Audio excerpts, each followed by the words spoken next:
back! State the reason. You kept talking. She was asking a question. Stay out of it. What law did I break? You don't get to question me. She did nothing! Loosen the right cuff. Stop giving orders. It is pressing into my watch. I can adjust it. No. Your camera is recording? Yes. Don't answer her. Keep it on. You're making... Mom, don't come out! That is my daughter! Stay inside. Why are they holding you? Tell her to cooperate. She is cooperating. Then they can learn to stay back. Please. Walk to the car. On what charge? Disorderly conduct. What conduct? Talking back. That is not enough. Are you challenging me Officer, too? she Nobody only asked you. Record every word. Open it with him present. I know how to search a pocket. Let me see the card. Back off. Verify the number. This could be fake. That seal is official. Call the number. Get in the car. Her phone keeps ringing. Ignore it. My mother is inside. She knows where you are. The caller says secure command. Put it face down. You should answer. You do not run this scene. Drive. It says protected check-in missed. Leave it. An alert was sent. To who? Answer the next call. Drive. What is this credential? Verify Hold it. position. Hold position. What now? The cuffs snapped shut before the black woman could finish her sentence. "You don't get to question me," the officer said, loud enough for everyone outside the memorial hall to hear. Through the glass, she saw her elderly mother clutching a framed photograph, waiting for a daughter who would never make it inside. Why did she refuse to give the answer that could end everything? Why did the younger cop keep staring at the metal card they had tossed aside? And what would happen when one missed call reached a command center hundreds of miles away? Stay until the final moment, because the calmest person in that room held the power to change every rule used against her. "Put the phone down," Sergeant Dana Mercer said. The desk officer froze with the receiver halfway to his ear. Fluorescent lights hummed above the booking room. Across the metal table, Amira Bennett sat with her cuffed hands beside the folded memorial program, one corner darkened by rain from her coat sleeve. Grant Halley leaned against the counter. "Who is it?" "They're asking for her." "Tell them processing isn't complete," Mercer replied. At 47, she wore her gray-streaked hair pulled tightly back. The phone rang again. Amira lifted her eyes. "You should take it." Halley laughed once. "You don't give instructions here." "I didn't." "You just did." 27-year-old Evan Cole stood near the evidence shelf. He looked from Amira to the metallic card lying face down beneath a blue incident folder. He had seen its embossed edge before Halley covered it. Mercer pulled out a chair. Its legs scraped the tile. "Full name?" "Amira Elise Bennett." "Occupation?" Amira glanced at the wall clock. 7:18 p.m. The ceremony had begun 18 minutes ago. "Public service," Halley snorted.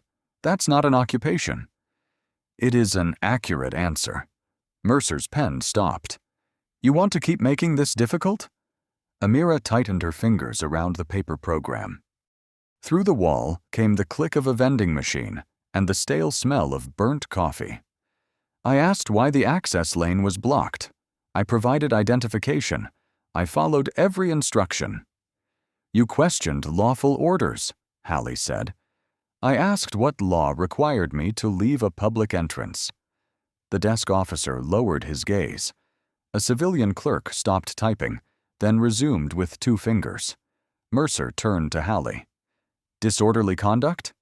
"Interference, too." "With what duty?" Cole asked. Halley faced him. "Excuse me?" "The entrance was already closed. She didn't cross the barrier." Mercer's expression hardened. "Officer Cole, check the transport log again." Cole moved to the computer, but his eyes returned to the hidden credential. On Amira's wrist, the silver watch had slipped beneath the cuff. The second hand kept moving through the clasp pressed against bone. The secure line rang a 3rd time. The desk officer answered. "Bellmere Police, evening desk." A pause. His shoulders straightened. "Yes, ma'am. One moment." Mercer extended her hand, but he did not pass over the receiver. The color had left his face.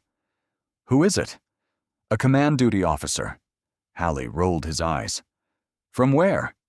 The desk officer listened again, then looked directly at Amira. Mercer took the phone. "This is Sergeant Mercer. State your business." The voice was too faint to make out, but Mercer changed by degrees. First, her chin lowered.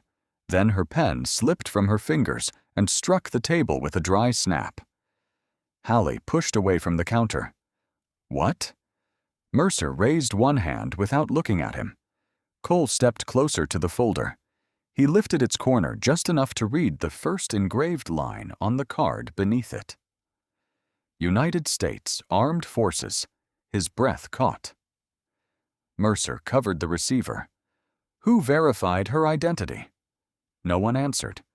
The desk phone continued to pulse red, and beneath Mercer's hand, another incoming line began to ring. At 3:42 p.m., Amira Bennett left the highway and followed the road into Bellmere, beneath copper maples. Rain had passed an hour earlier, leaving the pavement dark and the air sharp with leaves. She drove without an escort, her charcoal coat folded beside a framed photograph of her father. Her phone lit up. "Where are you?" Evelyn asked. 5 minutes away. You said that 10 minutes ago. Bellmere added 2 traffic lights. At this rate, your father will have another birthday before you arrive. Behind Evelyn's voice came folding chairs, scraping, and a microphone tapping twice. "I'm using the side entrance," Amira said. "No announcement. You are still his daughter. That is the only title I want tonight." She parked behind the memorial hall at 3:49. The building smelled of floor wax, wet wool, and coffee. Malik Trent, 33, hurried down the steps with a cable over one shoulder. Broad-shouldered and clean-shaven, he moved like someone used to heavy equipment. "Ms. Bennett?" "Amira. Your mother said you might try to sneak in." "She knows me too well." He reached for the photograph, but she kept it. "I've got this." Inside, programs rustled between rows of chairs. At the front, a wooden plaque read, "Samuel Bennett Learning Room." No rank. Just the name of the mechanic who had taught teenagers to fix engines and finish what they started. Evelyn stood beneath it in a navy dress, smoothing the same page of her speech. At 79, she still held herself straight. "You wore the pendant," Evelyn said. Amira touched the small bronze star at her throat. "He gave it to me." "When you were 12. When I wanted to quit the science fair." Evelyn glanced toward the doors. "People will ask what you do. Tell them I work in public service." That answer has never stopped anyone. Amira set the portrait on a table. Samuel wore a grease-stained work shirt. A volunteer approached with a clipboard.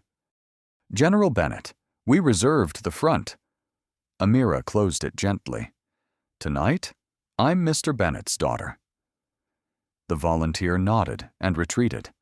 Evelyn watched her. "You think hiding your stars makes you ordinary?" "No. I think showing them would make tonight about the wrong person." The sound system hummed. Evelyn opened her handbag and removed an old photograph with edges worn pale. Samuel stood between them at a summer picnic. "He kept this in his toolbox," Evelyn said. Amira ran her thumb over the bent corner. "I thought it was lost."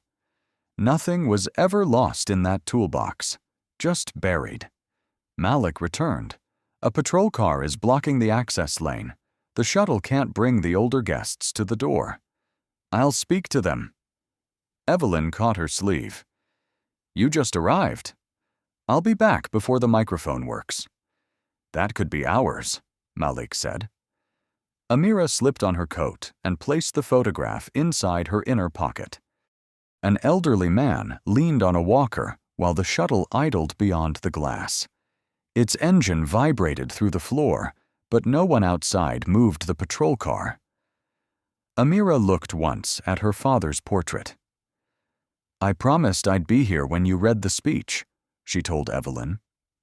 Then she opened the door, stepped into the cold, and walked toward the officer beside the blocked lane. The patrol car sat sideways across the access lane, its rear tire on the painted curb.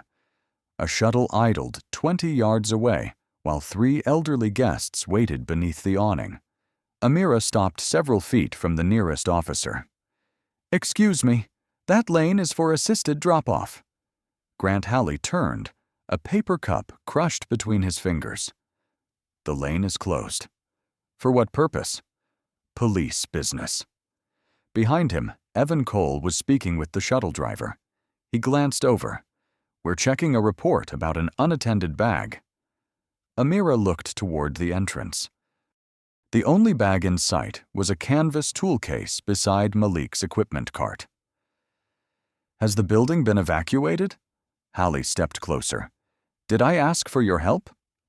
"No." "Then move along." Wind lifted her coat, carrying exhaust.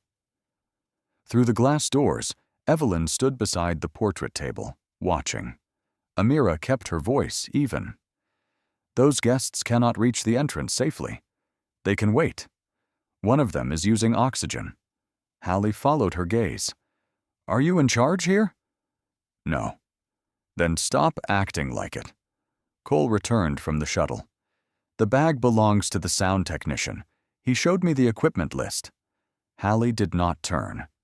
"I'm handling this." "The lane can be opened," Cole said. Halley squeezed the cup until coffee ran over his knuckles. "Go check the plate." Cole hesitated, then walked away. Amira shifted toward the curb, leaving a clear path. "Officer, may I have your name and badge number?" His eyebrows rose. "Why?" "So I can document why access was denied." He laughed once. "You think this is customer service?" A woman beneath the awning lowered her eyes. The man with the walker studied the pavement. No one spoke. Amira glanced at the lobby clock. 3:56 p.m. "The ceremony begins at 6. There is time to resolve this." Halley stepped into the space she had left. "I told you to leave." "I'm standing on public property." "You're interfering with an investigation." "What action of mine is interfering?" The cup split. Coffee struck the ground in dark drops. Inside, Malik raised his phone chest high. Halley noticed him. "Tell your friend to stop recording." "He is not my employee." "Then walk away." Amira's thumb pressed the bent corner of the photograph inside her pocket. Her father had taught her that a machine made noise before it failed. People often did the same. Cole came back with a notepad. "Plate is clean." "Good," Halley said. "Now get her identification." Cole looked at Amira. "Ma'am, could I see some ID?" "What is the legal basis for the request?" Halley answered first. "Because an officer asked." "That is not a legal basis." The shuttle engine clicked off. The sudden quiet widened the distance between everyone. Halley's face reddened. "You want to make this difficult?" "No. I want the lane opened." He pointed toward the parking lot. "Last chance." Amira did not move. Through the glass, Evelyn pressed one hand to the door, the folded speech trembling in the other. Cole lowered his voice. "Grant, let's clear the lane." Halley ignored him and reached for the cuffs on his belt. At that moment, the elderly man's walker slipped on the wet curb, and Amira turned toward him. Amira caught the walker before its front wheel slipped off the curb. "Easy," she said, steadying the elderly man. Grant Halley seized her wrist. "I told you not to move." "He was falling. You ignored an order." Evan Cole stepped closer. "Grant, she helped him." "Back up." Halley pulled Amira's arm behind her. Metal closed around one wrist, then the other. The sound was small and final. Inside the hall, every chair scrape stopped. Amira faced the glass doors. Evelyn stood 10 feet away, one palm against the pane, Samuel's photograph at her hip. Her prepared speech slipped from her hand. White pages scattered across the floor.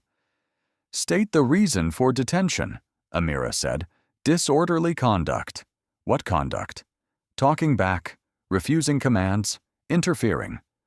I asked you to clear an access lane. Hallie tightened his grip on the chain. Keep going. You're making my report easier. Cole glanced at the red light on his body camera. Her hands are secured. Let go. Hallie did not. Cold metal pressed Amira's watch clasp into her skin. She shifted once, but her voice stayed level. Malik came through the doors with his phone raised. I'm recording. Stay back, Hallie ordered. I'm behind the threshold. Turn it off. No, a woman whispered. Someone should call the chief. No one reached for a phone. Evelyn bent for the pages, but one clung beneath a damp shoe print. Her fingers shook too badly to lift it.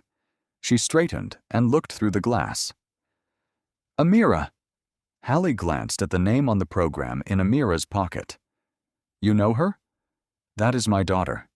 Then tell her to cooperate. Only the shuttle's cooling engine ticked behind them. She has been cooperating, Evelyn said. Hallie turned Amira toward the patrol car. Cole lowered his voice.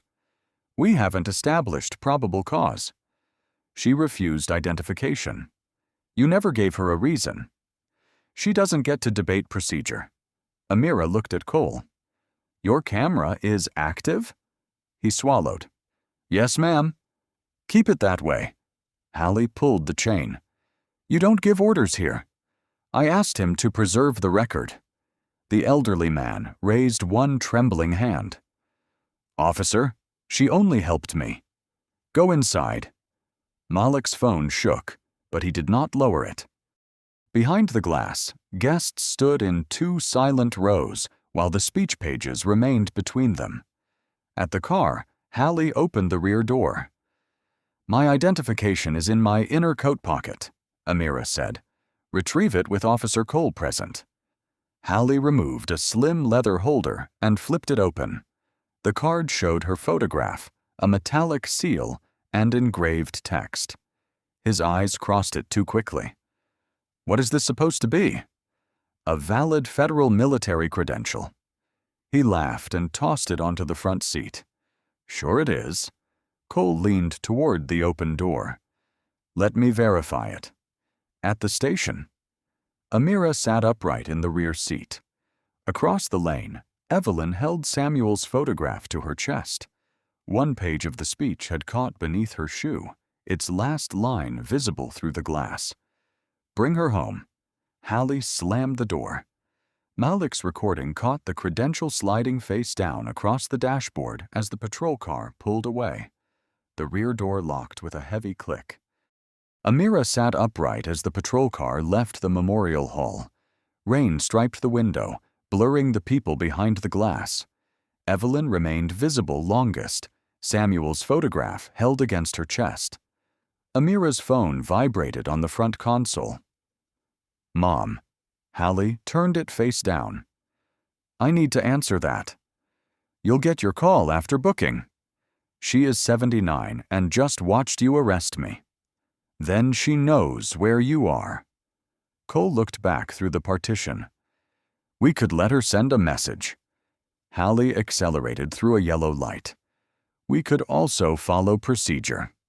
What procedure prevents a notification? The one where detainees stop running the car. Amira fell quiet. Cold from the plastic seat seeped through her trousers. Each turn shifted the cuff chain against her silver watch. She noted the dashboard time, 4:07 p.m., and the patrol unit number reflected backward in the glass. The phone buzzed again. Mom. Hallie silenced it. Wet brick and amber leaves slid past. For one block, warm sugar from a bakery vent entered the car before exhaust replaced it. Cole kept a notepad open on his knee. What exactly are you charging her with? He asked. Interference and disorderly conduct. She didn't enter the restricted area. She refused a lawful instruction. She asked for the basis. Hallie looked at him in the mirror. You writing my report? No. Good. Amira shifted her wrists. The right cuff had caught the edge of her watch band. "Officer Cole, the restraint is pressing against the clasp." Cole leaned toward the divider. "Grant, pull over. I can adjust it." "She's fine. It takes 10 seconds." "No." The chain tapped the buckle beside her with every crack in the road. Cole's fingers tightened around his pen. At 4:13, dispatch crackled. "Unit 12, confirm destination. Bellmere Central." Caller from Memorial Hall requests detainee welfare confirmation. Hallie lifted the microphone. "Tell them she's uncooperative, but secure." "That is inaccurate," Amira said. He switched off the radio. "There, more talking back." "She corrected the record," Cole replied. Hallie laughed once. "You two rehearsed this?" The car crossed the river bridge. Wind pressed against the doors with a hollow whistle. Amira counted 4 minutes from the hall to the bridge, then 3 to the courthouse clock. Her phone lit once more. Colonel Ellis. Secure. Hallie saw the title. "Colonel?" "You should answer," Amira said. "Your lawyer?" "No." "Then it can wait." Cole leaned forward. A secure contact might relate to the credential. Hallie locked the phone in the glove compartment. "At the station." The bent corner of her father's photograph pressed against Amira's ribs. Cole noticed the memorial program protruding from her pocket. "You were attending the ceremony," he said. "She was interfering with police work," Hallie replied. The station appeared beyond the courthouse, its security lamp glowing at dusk. Hallie turned into the lot and braked beneath it. For 1 second, no one moved. The engine ticked, the radio hissed, and cold air blew over Amira's hands. Then her phone began vibrating inside the sealed glove compartment. It did not stop. The glove compartment was still vibrating when Hallie opened the rear door. "Out!" Amira stepped onto wet pavement. Cold air slipped beneath her coat. Inside, the booking room smelled of burnt coffee and damp uniforms. Teresa Wynne, 44, sat beneath a faded clock. She stopped typing when she saw the cuffs. "Name?" "Amira Elise Bennett." Hallie placed the leather holder on the counter. "Claims this is federal." Teresa opened it. Her eyes paused on the metallic seal beneath the photograph. "This doesn't look homemade." "It isn't," Amira said. "Verify it through the official channel on the reverse." Hallie took the card. "We'll decide what gets verified." Sergeant Mercer entered, carrying a blue folder and coffee. Her gray-streaked hair was pulled tight. "What do we have?" "Disorderly conduct and interference," Hallie said. She refused commands and produced questionable ID.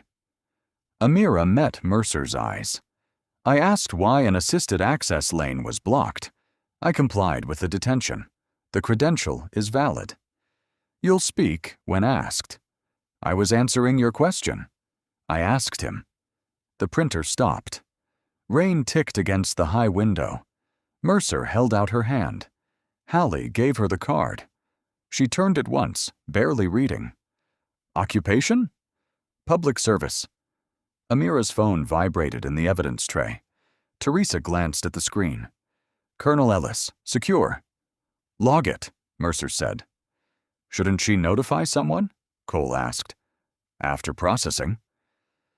"My mother is waiting at a memorial ceremony," Amira said. "Everyone has somewhere else to be." "She is 79. "That doesn't change procedure." Teresa moved the keyboard closer. "Date of birth?" Amira answered. Teresa entered it, then frowned. "It's flagging restricted access." Hallie folded his arms. "Meaning fake?" "No. Meaning my clearance isn't enough." "Run the state database," Mercer said. "I did." "Then write unable to confirm." Cole pointed to the card. "There's a verification number." Mercer slid the credential beneath the blue folder. One silver corner remained visible under the fluorescent light. We are not calling random numbers from suspicious documents. It is not random, Amira said. One more interruption and I add resisting. Amira's voice softened. Resisting what action? Hallie exhaled. There it is again.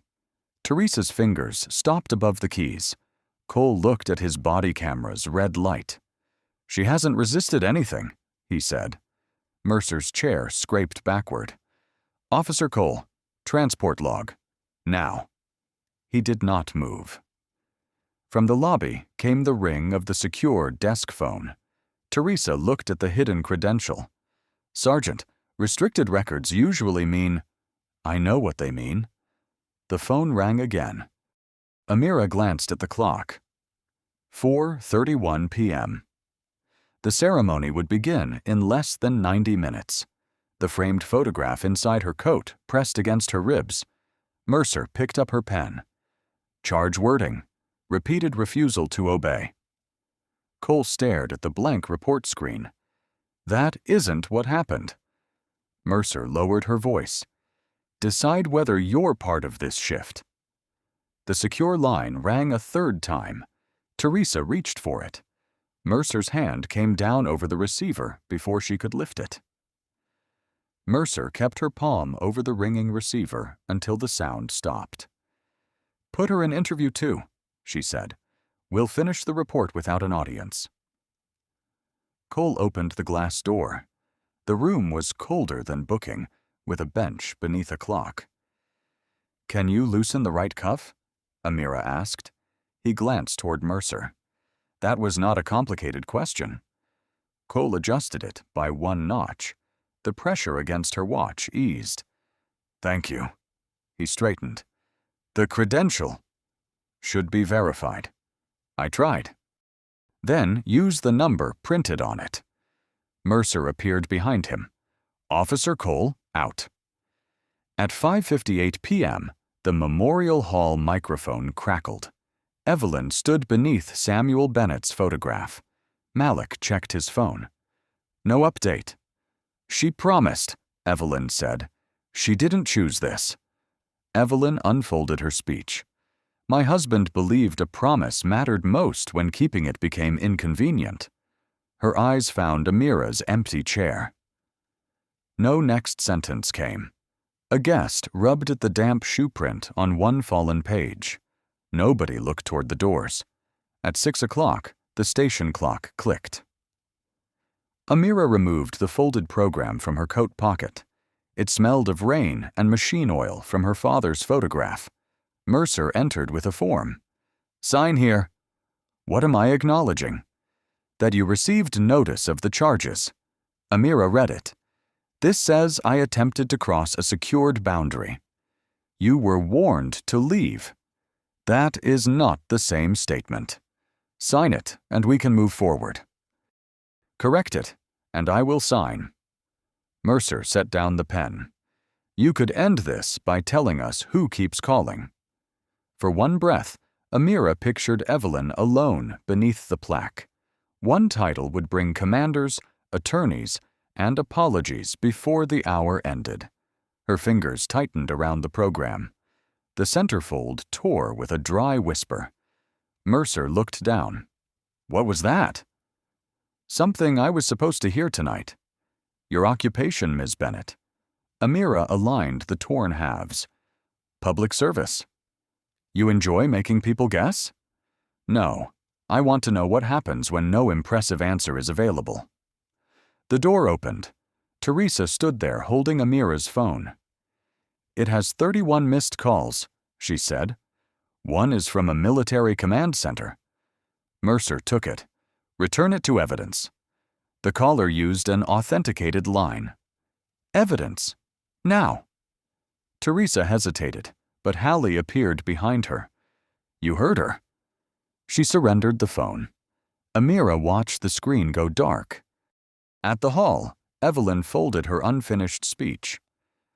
Malik met her at the stairs. Should I play the recording of Mr. Bennett? Not without her. People are waiting. So is my daughter. Evelyn placed Samuel's photograph on the empty chair. Cole returned with a paper cup of water.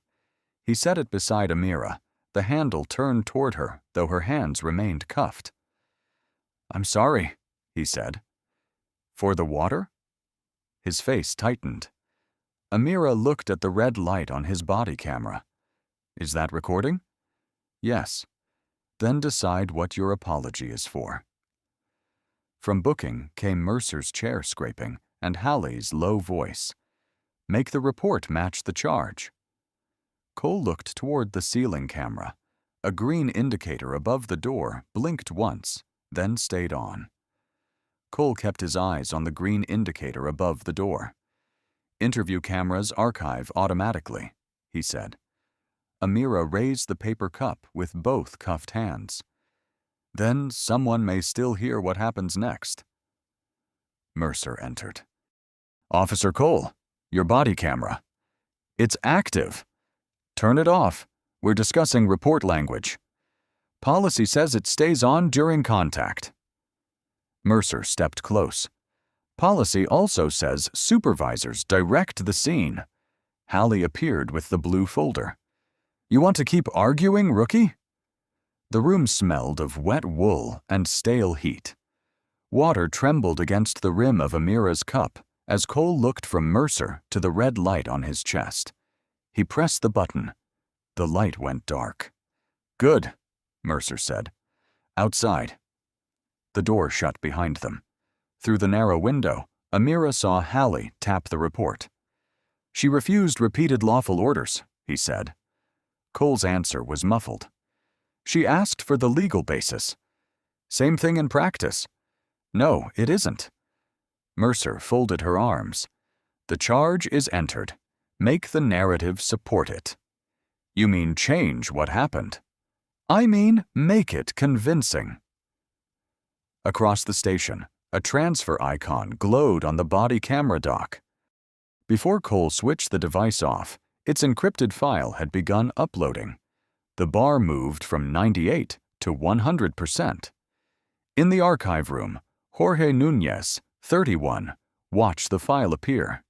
His headset sat crooked over close-cropped hair. The system flagged the upload because the camera had been disabled during an active detention. "Again?" he muttered. He opened the metadata and checked the automatic buffer. The final 30 seconds had been preserved. Mercer's voice filled his headphones. "Make the narrative support it." Then Hallie. "Make it convincing." Jorge sat straighter. In interview 2, Amira heard the secure desk phone ring once, stop, then ring on another line. The fluorescent light flickered. She unfolded the torn memorial program and matched the halves along the crease. Cole returned alone. "Your camera is off," she said. "For now." "That was not my question." He closed the door, but remained standing. "I checked the credential number." "And?" "The portal recognized the format. It asked for clearance I don't have." "You told your sergeant?" "She told me to stop." Amira slid the cup toward the empty chair. "What will you do?" Cole looked at his reflection in the dark lens. "If I go around her, I could lose my job." "If you don't, what do you keep?"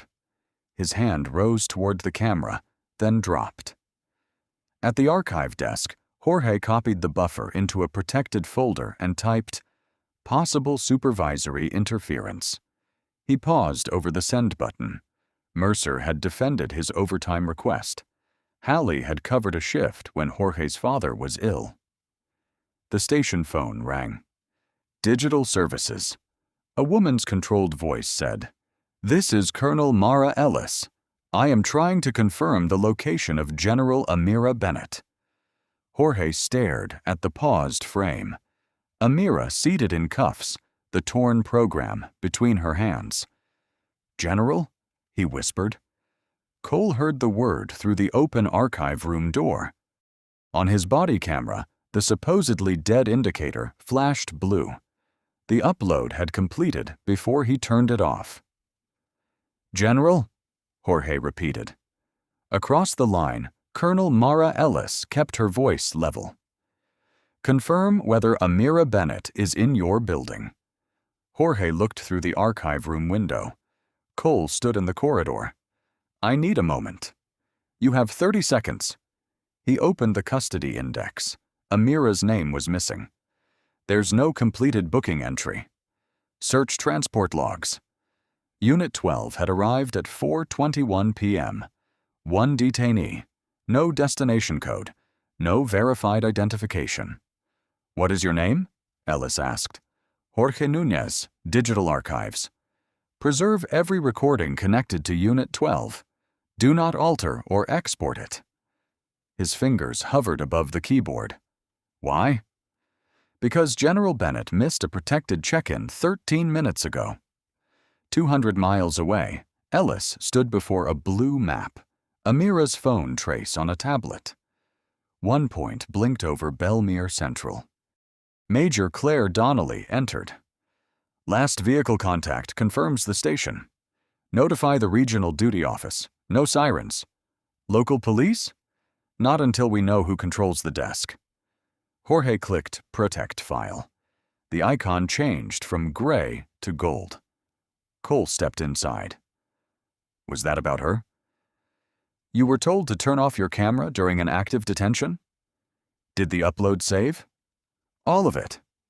From booking, Mercer called. Cole. He backed toward the door. Evan, Jorge said, don't write anything you can't defend tomorrow. At the memorial hall, Malik replayed his video beneath humming stage lights. The image shook when Hallie cuffed Amira, but the audio was clear. A guest leaned closer. Send it to someone. Her mother asked me not to post it. Preserving isn't posting. Malik sent the file to Nora Bell, a 40-year-old reporter with a red notebook repaired by tape. Who is the woman? She replied. Malik typed, Samuel Bennett's daughter. Police took her before the ceremony. Nora called. Did officers explain the lane closure? No. Did she identify herself? They took a metal card. What kind? I couldn't see. Nora listened twice. Behind Hallie's voice, Amira said, Retrieve it with Officer Cole present. Keep the original, Nora said. I'm going to the station. Evelyn stood near the empty front row, folding the ruined speech into smaller squares. Malik approached. A reporter is looking into it. She should be looking at my daughter, not a story. She may be the fastest way to find her. Evelyn set the paper beside Samuel's photograph. Then tell her Amira did not miss this ceremony. Someone took it from her. At 6:19 p.m., Nora entered Bellmere Central. The lobby smelled of radiator dust and rain. Teresa sat behind the glass. I need the booking time for Amira Bennett.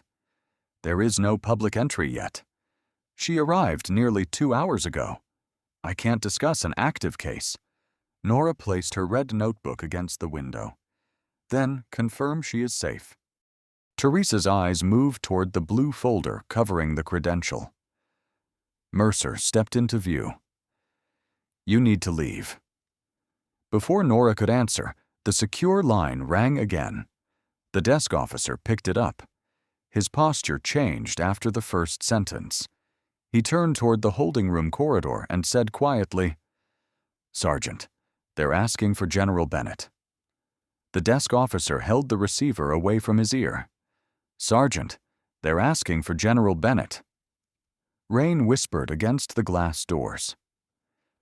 Nora Bell's pen stopped above her notebook. Mercer took the phone. This is Sergeant Dana Mercer. Who is calling? The answer came in a clipped cadence. Mercer's shoulders lowered. No, that name is not in our public booking system. Teresa looked at the unfinished entry. Mercer turned away. We have an Amira Bennett in temporary detention. Identity remains unconfirmed. From the corridor, Cole said, That isn't true. Hallie stepped in front of him. Stay out of this. The credential format was confirmed, Cole said. We lacked clearance. Nora wrote it down. Mercer covered the mouthpiece. Bring her out, now. At 6:24 p.m., Amira entered with her hands cuffed and the torn memorial program beneath one arm. Her coat hung unevenly where the photograph pressed against the lining. Teresa stood. Mercer held out the phone. Someone claiming to know you. Who? Colonel Mara Ellis. My senior aide. Hallie's laugh died when the outer doors opened. A tall black woman in a dark service coat entered first, silver oak leaves at her collar. Major Claire Donnelly followed with a locked document case. Their wet shoes made the only sound. The station heater clicked off, leaving only the fluorescent hum and water ticking from their coats. Ellis stopped 3 feet from Amira. General. The word changed the room. Hallie looked at the metallic card beneath the blue folder, then at the woman he had called uncooperative. Mercer tightened her grip on the receiver. Chief Howard Slate hurried from the rear hallway, fastening one shirt cuff. General Bennett, this is clearly a misunderstanding. Amira faced him. Record the time. Slate blinked. Excuse me? The time my identity was officially acknowledged. Donnelly checked her watch. 6:26 p.m. Slate reached for the key. Let's remove these immediately. First, photograph their position. Preserve the booking desk, report drafts, credential, call logs, and every recording from Unit 12. Mercer's face hardened. We have procedures. So do I. Ellis lifted her phone. Preservation notices have already been issued. Slate unlocked the cuffs. Metal opened with 2 quiet clicks. Amira lowered her hands, but did not rub her wrists. She removed Samuel's bent photograph and smoothed its corner against the table. Nora spoke through the lobby glass. General, do you have a statement? Amira looked at the clock, then at the torn program. My rank is not the reason this detention was wrong, she said. It is only the reason this room finally became careful. No one answered. She turned to Teresa. Was my mother informed that I was safe? Teresa shook her head. Then I will call her before anyone calls the press. Slate stepped closer. We can arrange a private office. The phone here will do. As Teresa placed the receiver before her, Jorge appeared at the archive room door with a preservation receipt. Mercer saw the gold system seal. What did you save? She asked. Jorge looked at Cole, then at Amira. Everything before the camera went dark, he said, and 30 seconds after. Everything before the camera went dark, Jorge said, and 30 seconds after. Chief Slate's face tightened. Bring the files to my office. No, Amira said. Seal them where they are. Jorge raised the preservation receipt. The archive is locked. Any access attempt creates another log. Nora's pen scratched behind the lobby glass. Mercer stared at the seal on page. By 8:10 p.m., an independent review team had taken over Interview 2. Renee Walsh, 48, arrived with City Attorney Daniel Cho and aligned every document before opening it. Amira placed Samuel's photograph on the table. Walsh started the body camera file. We begin at 3:56 p.m. Hallie's voice filled the room. You think this is customer service? On a second monitor, Malik's video showed Amira several feet from the officers, hands visible, the shuttle blocked behind her. Cho read the first report. This says she crossed a secured boundary. She did not, Cole said. Hallie shifted. The angle is misleading. Walsh advanced the video. Show me the crossing. He said nothing. Dusty heat moved through the room. Walsh opened a second draft. This version adds physical resistance. Who entered that? Mercer answered. I approve the language based on Officer Hallie's account. The cuffs were already on, Cole said. She never pulled away. Mercer turned toward him. You were uncertain at the scene. I was quiet. That is not the same thing. Walsh played the buffered audio. Make the narrative support it. Then Hallie's voice. Make it convincing. Cho removed his glasses. The report was altered after the detention. It was clarified, Mercer said. Amira spoke. Clarified toward what? Mercer's jaw tightened, but no answer came. At 9:03, Teresa entered with the dispatch log and unanswered call list. Her fingers could not separate 2 damp pages. I should have taken the secure call, she said. Walsh accepted the papers. Why didn't you? Teresa looked at Mercer. I wanted to keep my job.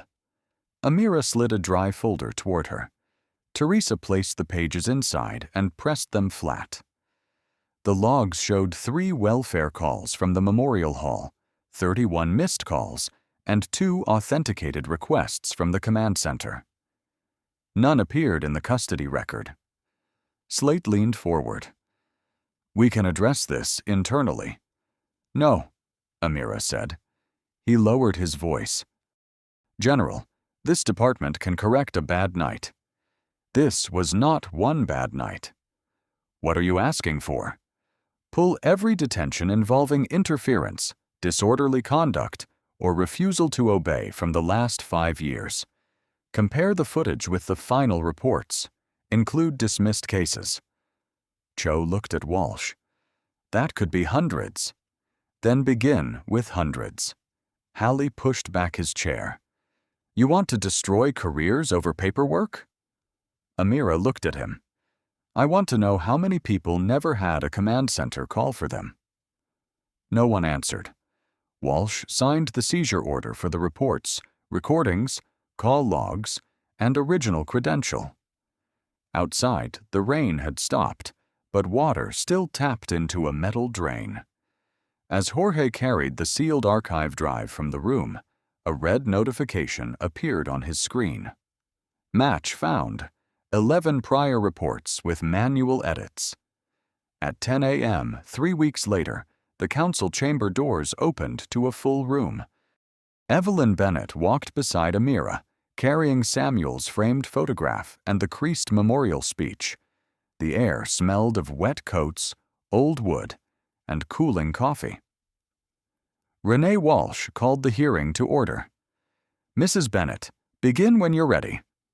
Evelyn adjusted the microphone. It gave a soft pop. I was behind the glass doors, she said. My daughter was outside with her hands cuffed behind her. Hallie sat at the opposite table. Mercer stared at a blank legal pad. What did you do? Walsh asked. I picked up the pages I had dropped. Did you speak to the officers?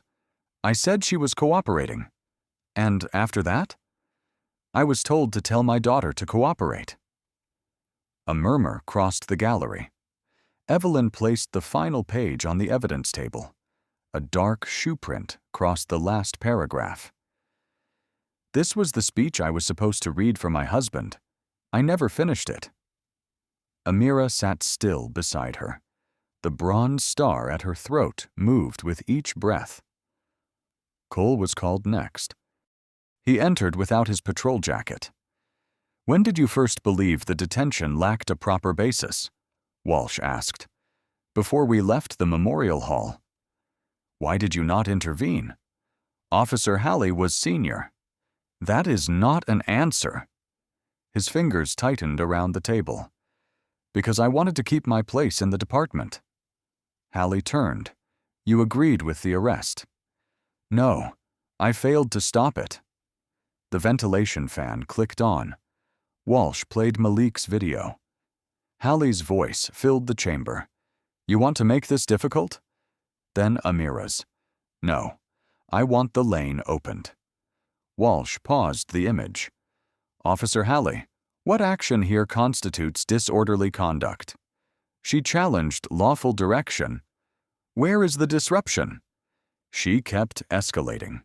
The video resumed. Amira stood motionless while the shuttle idled behind her. Hallie leaned toward his microphone. Tone matters. People can comply without turning instructions into a debate. Walsh played the station audio. Make the narrative support it. Then, make it convincing. Hallie's counsel whispered, but he pushed the microphone closer. That was about accurate wording. Cole said, it was about making the report fit the charge. You were confused. I was afraid. The words landed harder than an accusation. Evelyn folded her hands over Samuel's photograph. So was I. Hallie looked toward her for the first time. She slid the marked speech across the table. My husband taught young people to fix what they broke, she said. He also taught them to name it first. No one moved. Daniel Cho placed the original drafts beneath the document camera. On the screen, 3 phrases appeared in sequence. Questioned instruction, refused command, physically resisted. Who added the last phrase? Walsh asked. Mercer finally spoke. I approved it. Based on what evidence?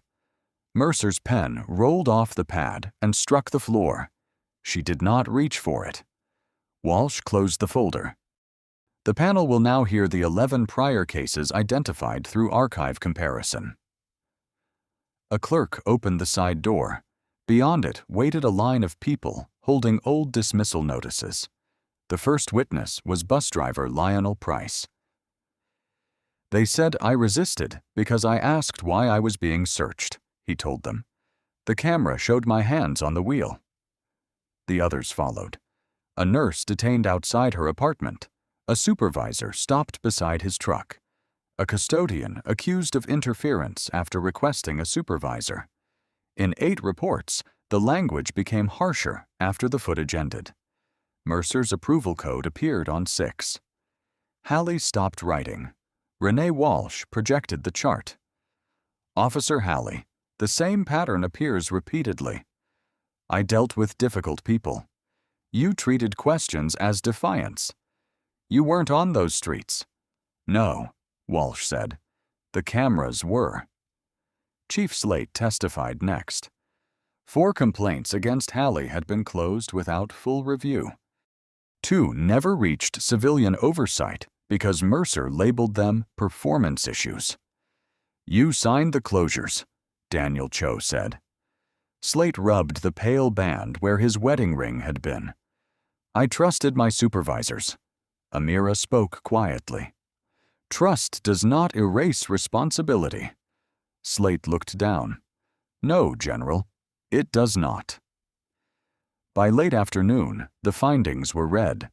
Hallie had exceeded his authority, submitted false statements, and ignored verification. Mercer had pressured a subordinate and approved unsupported language. Slate had failed to preserve complaints. No one applauded. Cole removed his badge and held it in both hands. Walsh told him he would remain employed under probation and retraining. You preserved evidence, she said, after I let it happen. Outside the chamber, Hallie stood beneath a buzzing light with a plain envelope on the table. His service card hung from a black cord. He tried to release the clasp, but his fingers could not work the hook. Mercer watched. Let me. He shook his head. On the 3rd attempt, the cord came free. He missed the opening, then tried again. Evelyn passed with Samuel's photograph beneath her arm. Hallie looked up. I didn't know who she was. You knew she was someone's daughter. He lowered his eyes and slid the card inside. Mercer surrendered her credentials without speaking. Slate resigned before sunset. The city reopened 23 complaints.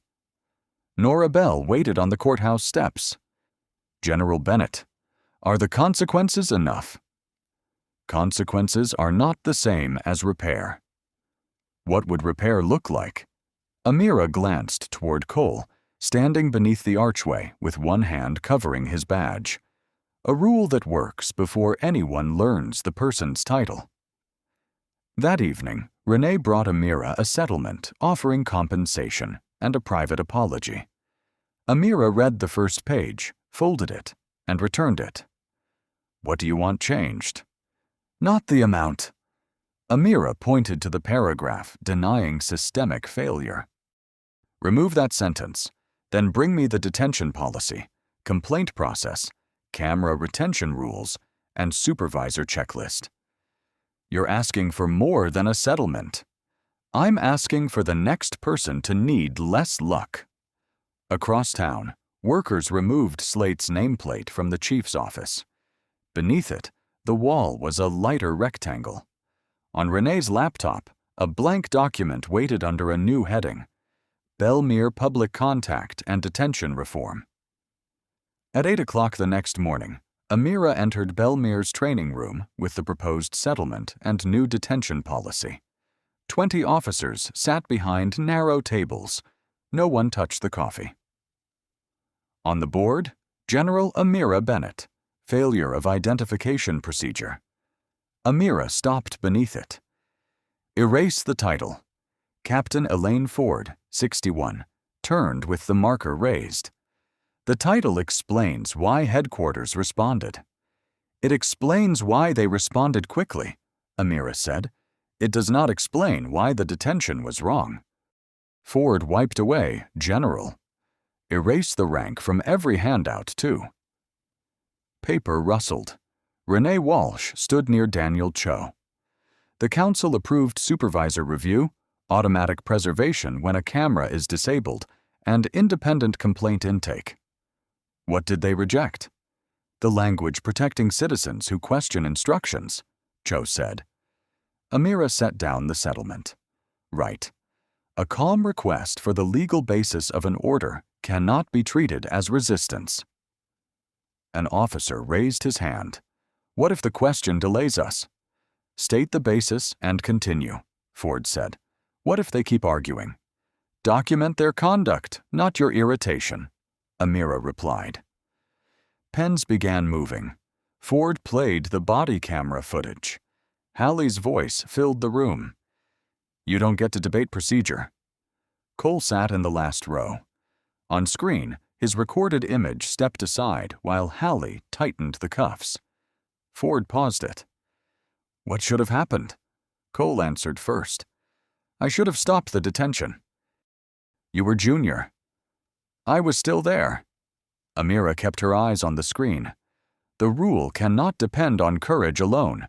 It needs a required action. Renee added, any officer who observes a possible unlawful detention must request immediate supervisory review. Make the request audible on camera, Cole said. Ford nodded. Add it. By noon, 5 requirements covered the board: recorded legal basis, prompt credential verification, supervisor review, protected camera retention, and external complaint review. Amira crossed out a 6th proposal, offering special handling for military officials. No separate lane, she said. Cho frowned. It could prevent incidents. It would preserve the same problem with better manners.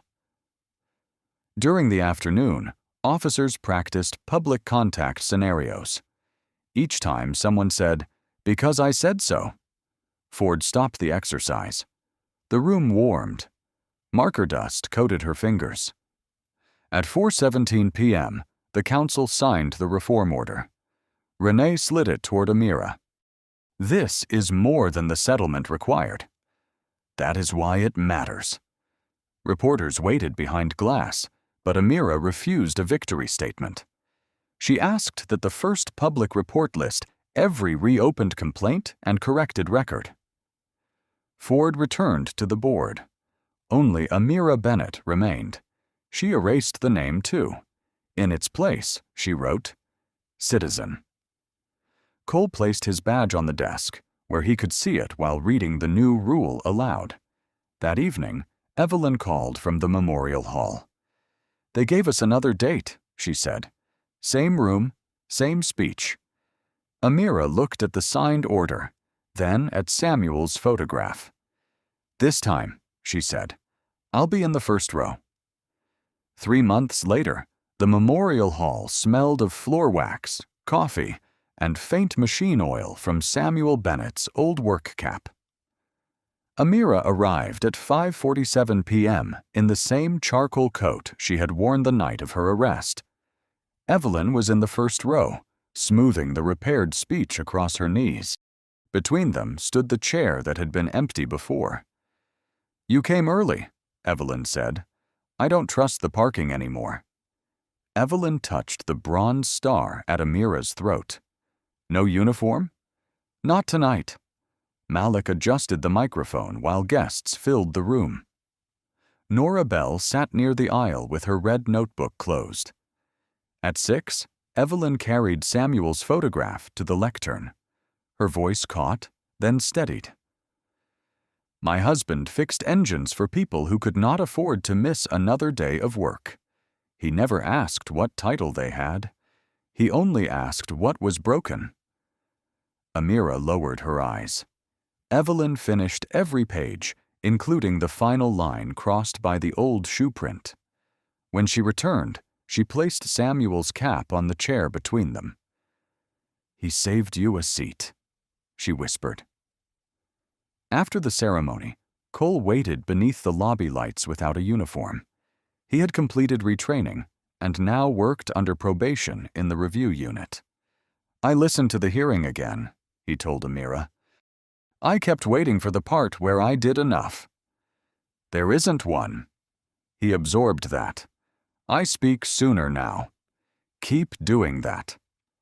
Across town, the first public accountability report was released. 23 complaints had been reopened. 9 records were corrected. 4 cases were referred outside the department, and every patrol supervisor had completed the new detention training. Interrupted body camera files now triggered an automatic alert to independent oversight. Hallie had been dismissed after the review confirmed repeated false reporting. Mercer resigned before the disciplinary board's final ruling and entered civilian compliance training. Slate's resignation became permanent, and the city barred him from another supervisory post. None of the decisions restored the lost night, but none were hidden. Teresa Wynn became the protected compliance clerk. Jorge Nunes gained authority to lock recordings. Malik's video was archived with the public report. At 8:12 p.m., Elaine Ford called Amira from the training center. "We ran the scenario again," she said. "No ranks on the board." "And?" "3 recruits challenged the detention before the cuffs came out."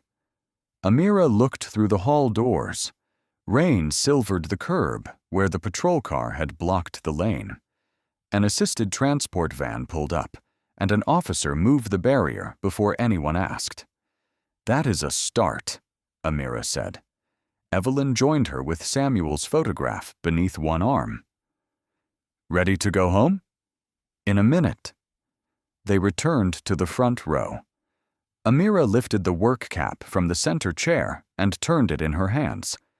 The faint smell of oil remained beneath the coffee and dust. Evelyn folded the completed speech and placed it inside the cap. "He would have hated all this attention," she said. "He would have charged overtime." They laughed quietly. Outside, Cole held the door for an elderly man using a walker, then stepped aside without being told. The man passed through first. Amira set the cap beside her father's photograph. This time, the chair was not empty. Have you ever seen someone treated unfairly because an official mistook calm questions for defiance? Share what happened in the comments, especially if speaking up changed the outcome, or if silence made the moment harder to forget. Send this story to someone who believes dignity should not depend on rank, connections, or public attention. Subscribe for more stories about justice, quiet resilience, accountability, and the small decisions that can force a system to change. And as you leave your thoughts, remember the people who do not have a command center calling on their behalf. Sometimes one witness, one preserved recording, or one honest sentence is enough to keep the next chair from being left empty.